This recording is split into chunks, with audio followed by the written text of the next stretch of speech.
Unified 911, anong matutulong namin sa'yo? Anya ti maitulong mi ken kapo. Anong may tatabang ko sa imo? Unsay akong ikatabang nimo? Ngini makadabang na misal ka no. Sa anumang wika o dialekto, may tulong na darating sa iyo.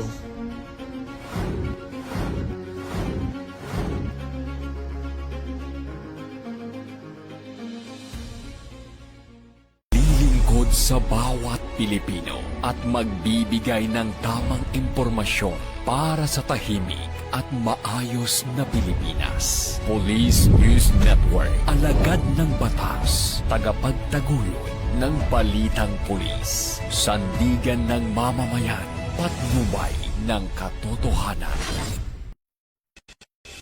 La Campo Crame, maghahatid ng pinakahuling kaganapan at nagbabagang balita. Ito ang PNN Police News Network.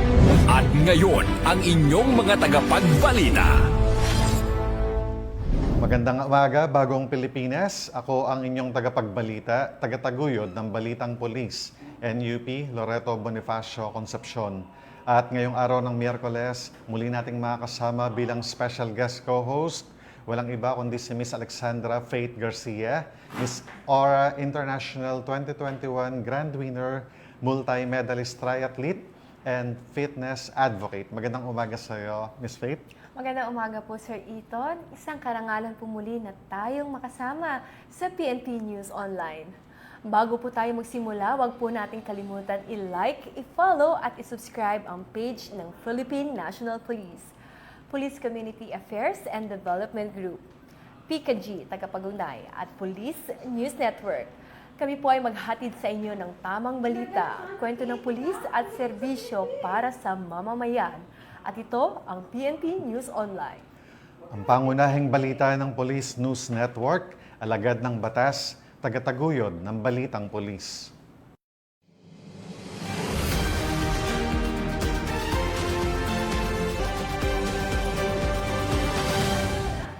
Narito ang mga balitang hatid ng ating PNN correspondents mula sa iba't ibang panig ng bansa.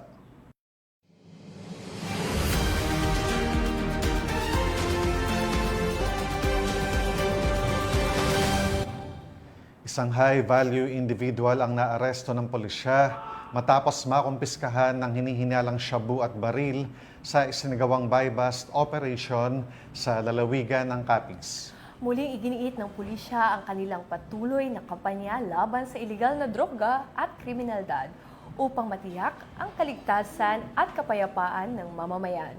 Nakatutok diyan si Patrolman Charmaine Balunsat.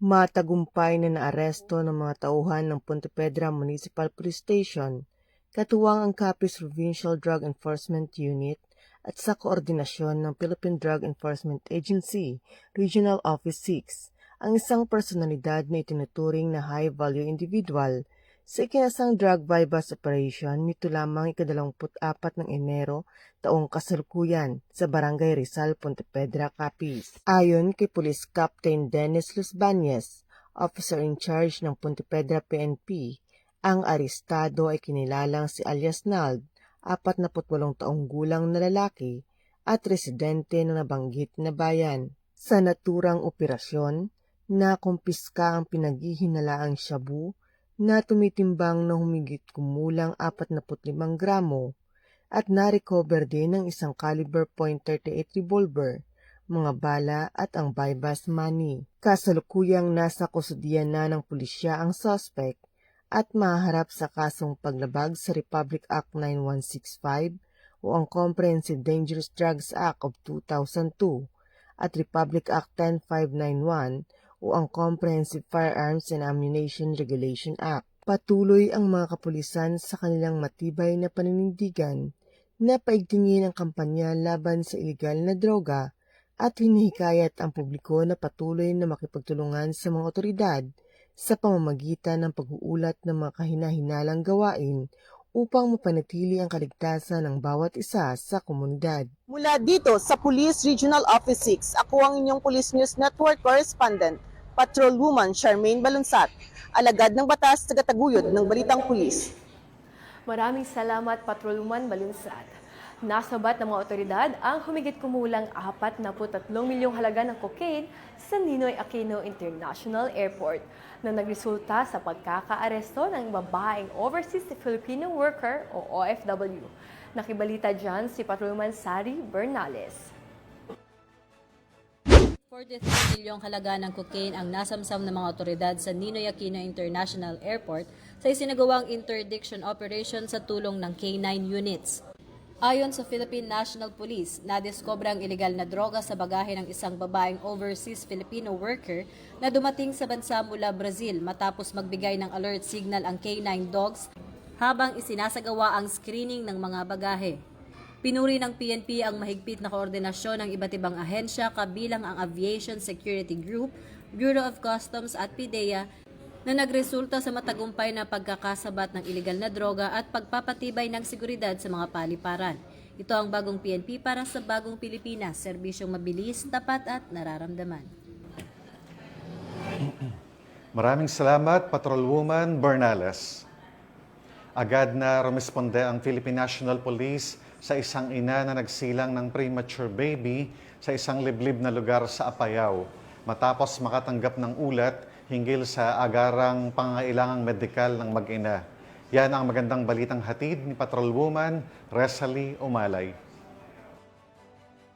Rumisponde ang Philippine National Police sa isang emergency na panganganak sa isang liblib na bahagi ng Flora, Apayao noong Enero 25 taong kasalukuyan.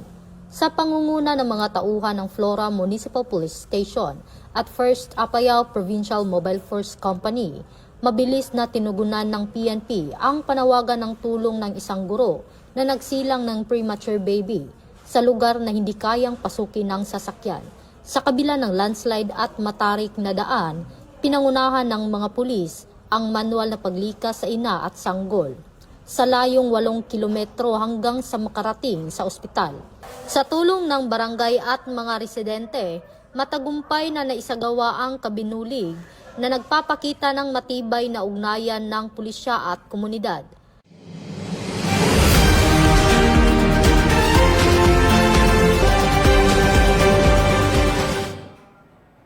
Maraming salamat, Patrolwoman Umalay. Pinalakas ng Philippine National Police ang ugnayan at koordinasyon nito sa iba't ibang non-government organizations sa isinagawang kataguyod meet and greet sa Camp Crame, Quezon City. Yan ang balitang hatid ni Patrolman Don Brosas. Magandang araw, bagong Pilipinas. Isinagawa ngayong araw, ika-27 ng Enero, ang PNP Kataguyod Meet and Greet kasama ang mga PNP accredited non-government organizations o NGOs dito sa bulwagan ng Lapu-Lapu, Camp Crame, Quezon City. Pinangunahan ang aktibidad ni Police Brigadier General Vina Guzman, Direktor ng Police Community Affairs and Development Group, katuwang si Mr. Elizier C. Bungabong, Pangulo ng PNP Kataguyod. Layunin ng pagtitipon na formal na makipagkilala at makipag-ugnayan sa mga partner NGOs, palakasin ang ugnayan para sa mas maayos na kolaborasyon, talakayin ang mga plano at programa sa hinaharap at higit pang pagtibay ng kooperasyon, hindi lamang sa pagitan ng PNP at NGOs, kundi maging sa kanila mismo. Bilang bahagi ng programa, nagsagawa ng mga lectures, kaugnay ng community partnership at police-NGO collaboration. Ginawaran din ng pagkilala ang mga outstanding NGOs bilang Best NGO of the Month. Kabilang ang Anti-Narcotics International Assistance Group o NARIAG at Public Assistance for Rescue Disaster and Support Services Foundation International Incorporated bilang Best NGOs para sa buwan ng Nobyembre. Habang kinilala naman ang Matanang Masa at Bantay Bayan Foundation Incorporated bilang Best NGO para sa buwan ng Disyembre. Ipinakilala rin ang Yakap ng Magulang Foundation Incorporated bilang bagong akreditadong NGO. Magandang araw po sa ating lahat. Ako po ay si Olga Alvarez Maborang, President ng Anti-Narcotics International Assistance Group or NARIAG. Ang advocacy po namin ay anti-drugs, community service, and brotherhood. So, maganda po ang kinalabasan ng ating meet and greet ngayon araw na ito dahil pinagtitibay po ng kapulisan at ng buong President NGO ang ating samahan bilang pagkakaisa ng pulis at ng komunidad. So ngayon pong araw na ito, kagandahan po nito ay nagkakaroon ng mas matibay at mas malawak na pagtutulungan ng bawat isa. Kaya maraming salamat sa araw na ito dahil ito ang araw ng pagkakaisa at pagbubuo at ng buong PNP. Ang award na natanggap natin ngayon araw na ito ay dahil po ito sa buong miyembro ng Dariag. Dahil hindi naman po ito magagawa lang mag-isa kung wala po ang mga miyembro namin, mga officer and member. Kaya nagpapasalamat po ako sa kanila lahat dahil sa kanila ay nakuha natin ang best NGO ngayon taon na ito. So maraming salamat po dahil mas pagtitibayin pa namin ang pagtutulungan natin bilang magkakasama. Nagpaabot ng taus-pusong pasasalamat si Police Brigadier General Guzman sa lahat ng NGOs sa kanilang patuloy na suporta at pakikipagtulungan sa PNP at binigyang diin ang mahalagang papel ng mga ito sa pagsusulong ng kapayapaan, kaayusan at serbisyong pangkomunidad. Alam niyo po, the Chief PNP has recognized the importance po and value of our NGO partners. Napakalaking tulong po ang binibigay nyo sa ating Philippine National Police. Mga lugar at mga gawain po na hindi na naaabot ng aming mga kapulisan, kayo po ang pumupuno. Nadami po sa laki ng Pilipinas. 230,000 lang po ang pulis. So kailangan po talaga, napakalaki po ng tulong ng mga NGOs na katulad nyo. Na kayo po yung nagiging force multiplier. Samantala, tinitiyak ng PKG at ng buong hanay ng kapulisan na magpapatuloy ang ganitong mga aktibidad upang higit pang mapalakas ang PNP-NGO partnership para sa kapakanan ng sambayanan.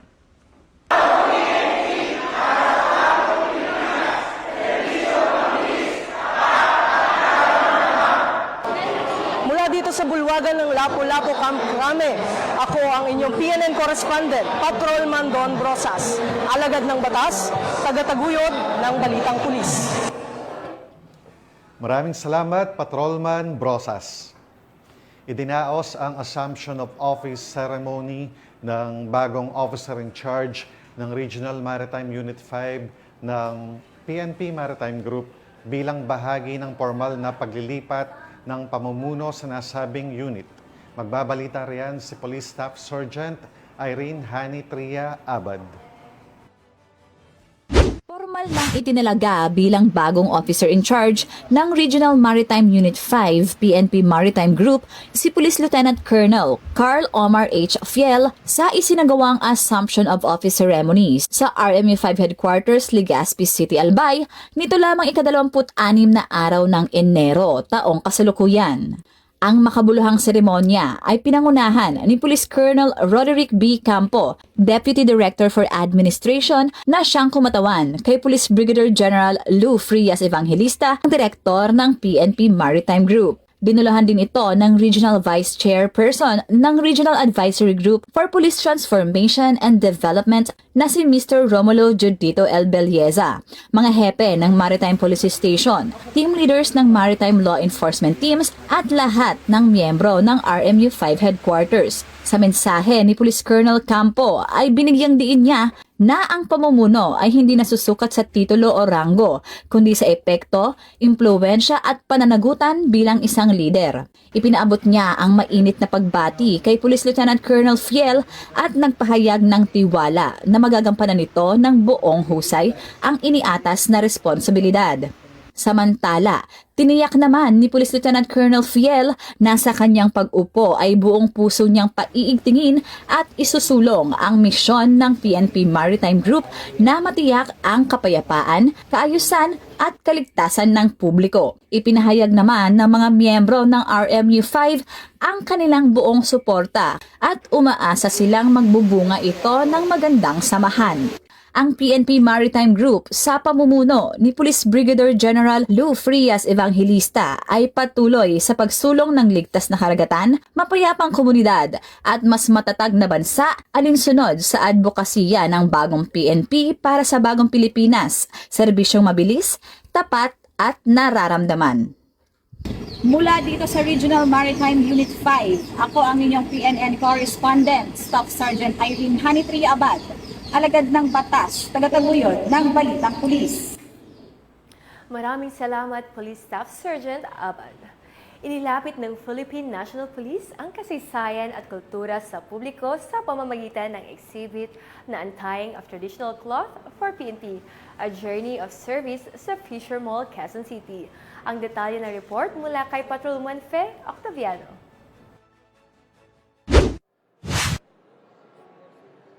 Magandang umaga, Bagong Pilipinas. Narito po tayo ngayon sa Fisher Mall kung saan gaganapin ang Untying of Traditional Cloth for PNP, a Journey of Service Off-Camp PNP Museum Exhibit.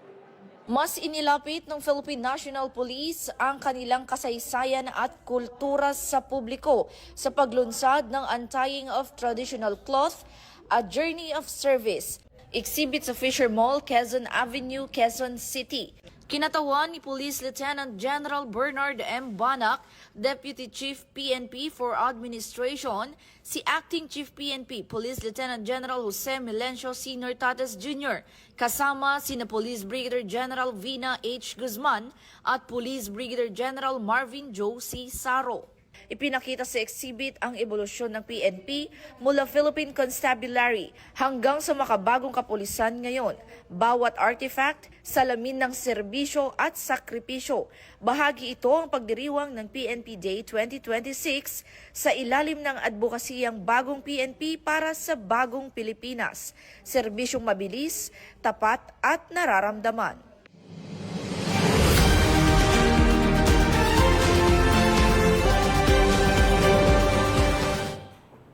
Maraming salamat, Patrolman Octaviano. Sa panahon ng mabilis na pag-usbong ng teknolohiya at digital na pera, dumarami rin ang mga individual na nabibiktima ng panlilinlang online. Isa sa mga patuloy na banta ngayon ay ang tinatawag na crypto investment scam. Mga peking alok na nangangakong mabilis at garantisadong kita, pero nauuwi sa pagkawala ng pinaghirapang pera. Alamin natin kung ano ito at kung paano maiiwasan ang pagiging biktima ng ganitong uri ng panloloko mula kay Police Lieutenant Wallen May Arancillo, spokesperson ng PNP Anti-Cybercrime Group. May nag-aalok ba sa inyo ng crypto investment na nagsasabing siguradong may kita ka? Mag-ingat dahil hindi lahat ng crypto ay legit. Alamin natin kung paano ginagawa ang crypto investment scam. Tara, pag-usapan natin yan. Crypto investment scam. When someone asks you or entice you to invest, convince you to put your money to a fake or a misleading crypto opportunity. So, promising guaranteed returns, low risk, and fast return. Sa umpisa at mga ilang beses, may mga magagandang return para patuloy ang pag-invest mo at para makapaghikayat ka pa ng iba. At kinalaunan, bigla na lang stop ang withdrawal o pagbigay ng profit sa application. Wala na ang lahat na investment mo. Hindi mo na makikita o mamonitor sa online platform at hindi mo na rin sila makontak. Pressure to act fastly, request for secrecy. Always remember that crypto transaction is irreversible. Verify platform through a trusted sources. So remember that crypto is volatile, high risk, and very hard to recover. Laging tandaan, maging mapanuri at huwag magpaloko. At yan ang mga balitang nakalap ng ating PNN correspondents mula Luzon, Visayas at Mindanao. At bago po tayo muling magpaalam ngayong umagang ito, nais po naming muling pasalamatan ang ating mga masusugid na televiewers or mga manonood ng Police News Network. At syempre pa sa ating special guest co-host this morning na walang iba kundi si Miss Alexandra Faith Garcia. Baka may nais kang i-promote na activity, program, or advocacy, Miss Faith? Yes po. Sa darating na linggo po, magkita-kita po tayo sa Home Credit Run dyan po sa Mall of Asia. And congratulations po para sa successful event ng Run for 3 Peace na ginanap noong January 25 sa San Fernando, Pampanga. Congratulations po, Police Brigadier General Ponce Rogelio Peñones Jr., Regional Director of Police Regional Office 3, Sir Pat Maranan of Runmania, and the rest of the organizers. Maraming salamat din po kay Sergeant Benedict Sarmiento at sa kanyang mga kasamahan sa Police Station 2 ng Olongapo City.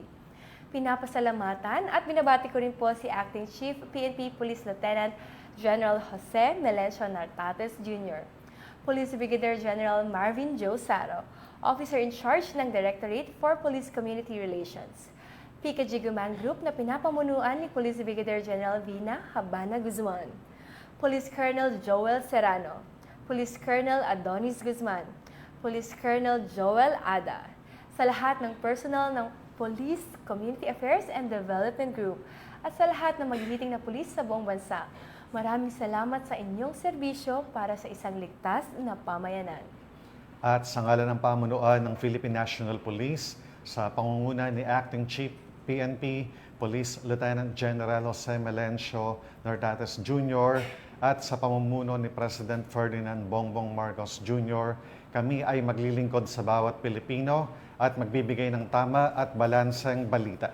Mula rito sa tanggapan ng tagapagnay ng Pambansang Pulisya, kami ang inyong tagapagbalita, tagataguyod ng Balitang Pulis. Ako po sa NUP Loreto Bonifacio Concepcion. At Alexandra Faith Garcia, Miss Aura International 2021 Grand Winner. Maghahatid ng tamang balita, kwento ng pulis at serbisyo para sa mamamayan. At ito ang PNP News Online. Ang pangunahing balita ng Police News Network.